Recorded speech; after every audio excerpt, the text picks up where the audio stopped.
It's your first day as a spice miner on the desert planet of Arrakis, and it's not long before you feel the telltale rumbles of something big coming your way. Hope you studied that employee handbook instead of just leafing through it, because now you're taking on a Dune sandworm. Here on Earth, there's something called the Mongolian Death Worm, which is rumored to exist somewhere in the deserts of Mongolia. While this is without a doubt a mythological animal, its qualities are quite terrifying. It's said to reach up to 3 feet in length and prey on small animals, though some worms are said to grow big enough to hunt men. They move through the desert sand at surprising speed and pop out of the sand to ambush their unwary prey. If that's not enough, they can also spit poison up to 24 feet.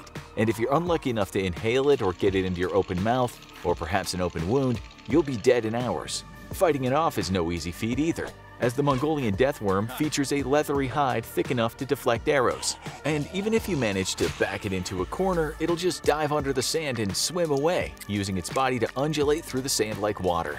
Now, take the Mongolian Death Worm, remove the poison spit, and multiply its size by a factor of, about 1,000. And you got yourself a Dune sandworm. Much like Mongolian death worms and the monsters from Tremors, Dune worms are attracted to vibrations.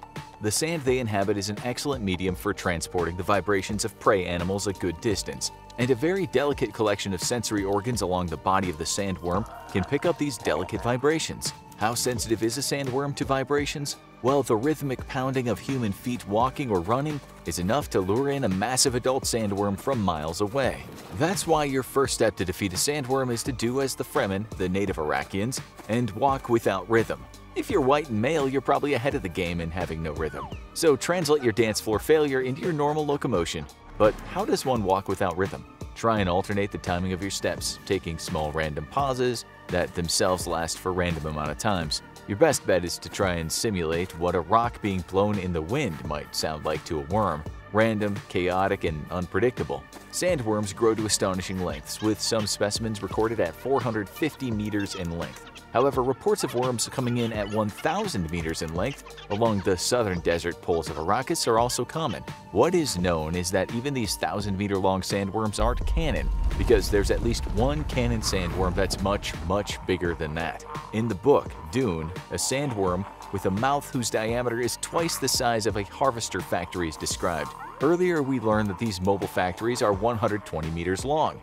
That means that the largest recorded sandworm must be miles in length to accommodate a mouth that size. So your first step in defeating a sandworm is do nothing at all. An animal that size, even one described as 450 meters in length, simply could not survive on a planet with gravity anywhere near comparable to Earth. At such extreme sizes, any animal would collapse and be crushed under its own weight. Here on Earth, blue whales, the largest animal known to have ever existed, top out at just 33 meters, and that's with the help of water to support its body weight. Sand is basically just failed rock, so it's not going to help a sandworm bear the massive weight of its own physiology.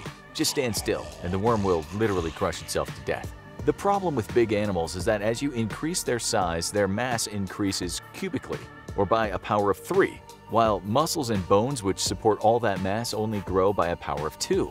If you want to start making ridiculously large animals, most of that animal's mass better be devoted to muscles and bones to support it, which doesn't leave a lot of room for other biologically important things. Also, as you scale up the animal's mass, more and more of that muscle and bone is needed to support all of its, well, muscle and bone. Eventually, you have a gigantic animal that can't move. It's sort of like a problem with space rockets. The more fuel you carry, the more fuel you need to lift the fuel off the ground. At least the Dune worm is on the right track by choosing to be a non-mammal. Mammals expend a great deal of energy just staying warm, which is why land mammals simply can't grow to extreme sizes. At some point, you're wasting more energy heating a massive body than you could ever take in. But fine, let's pretend the laws of physics work different on Arrakis. How in the world are you going to defeat this massive animal? First, killing a sandworm needs to be a pretty thorough affair. Their massive bodies are segmented, which allows them to undulate efficiently and thus propel themselves through the sand. However, like many real worms, sandworms have incredible resiliency. If you destroy part of a sandworm, the surviving part can simply wriggle away and continue living. In fact, according to the Fremen, native inhabitants of Arrakis, if you could somehow chop a sandworm up into each individual segment, each of those segments could continue to live independently. Now, real-life biology has something to say about that, but it's believable that a sandworm could lose a sizable portion of its body and the surviving portion would continue living. So to kill a sandworm, you need to kill the entire thing. You can forget all about regular explosives here because even a modern US Air Force Moab, or mother of all bombs, isn't going to be big enough to do the job. While the Russians claim to have a FOAB that's even larger than the US's Moab, their claims haven't been verified by Western analysts. What we do know is that the Moab packs 18,700 pounds of explosives, and the results, well, they speak for themselves. Targeting terrorist forces hiding in underground tunnels, the Moab dropped in 2017 is said to have killed 94 militants. However, the Moab is an airburst weapon, not designed to penetrate into the ground itself. Therefore, in your battle against the sandworm, you need to strike when the worm is above ground. Since the worms never fully exit the ground, even while traveling, killing a sandworm this way isn't going to do the trick. However, with a significant amount of its body incinerated, it might just be enough to leave you alone. Given that nobody has seen the rear end of one of these worms though, there's no telling that it might not have a second mouth back there, and bring that mouth to bear on you in response to blowing up its front half of the body. In that case, we recommend having a second Moab. You might think nuclear weapons would do the trick. They are, after all, the most devastating weapons ever invented by man. Nukes, however, have much the same problem as the Moab. They aren't particularly good at destroying things underground. Now, some deep penetration munitions have been developed to take out enemy underground bases and bunkers, but these rely on collapsing the man-made tunnels and cavities that house the facilities, not actually incinerating or destroying them with the explosive blast. Collapsing the sand around a sandworm is really not doing much. If close enough to the explosion, the resulting shockwave would certainly cause some serious damage to a sandworm's body. But with the massive size of these animals and the biological redundancies inherent to them, odds are very much in favor of them surviving. Sand and rock can do an exceptional job at suppressing explosive blasts, which is why underground tests of nuclear weapons were still allowed long after above-ground tests were banned. You're also going to have another problem with the nuclear option in Dune. Nukes are extremely illegal in the Dune universe. After a devastating war against intelligent AI in which nuclear weapons obliterated life on at least 2 planets, nukes were made illegal under the threat of complete planetary annihilation. That's right, if Kim Jong-un tried to pull one of his nuclear stunts in the Dune universe, he'd get the whole planet blasted in response. The militaries of the Empire do maintain nuclear stockpiles, but only in case they ever encounter a hostile alien species that also uses nuclear weapons. Humans using nukes against other humans has a strict zero-tolerance policy in the Dune universe. Now, we're not recommending that you go ahead and get an entire planet turned to glass, but a nuclear weapon wouldn't be completely useless against the sandworm. You'd have to get it inside the worm for it to be effective, and even then it would have to move through a significant portion of its digestive system until it was nearly at the midpoint. We know that sandworms sift the sand that they travel through the way whales do in our ocean, eating up inorganic particles and plant-like creatures known as sand plankton. They sift everything that they can intake in their massive mouths, expelling it out their rear end. So, given time, your nuke would manage to make it to a point where, if it exploded, it would destroy both halves of the animal. Attracting the sandworm to your nuke feast is pretty easy.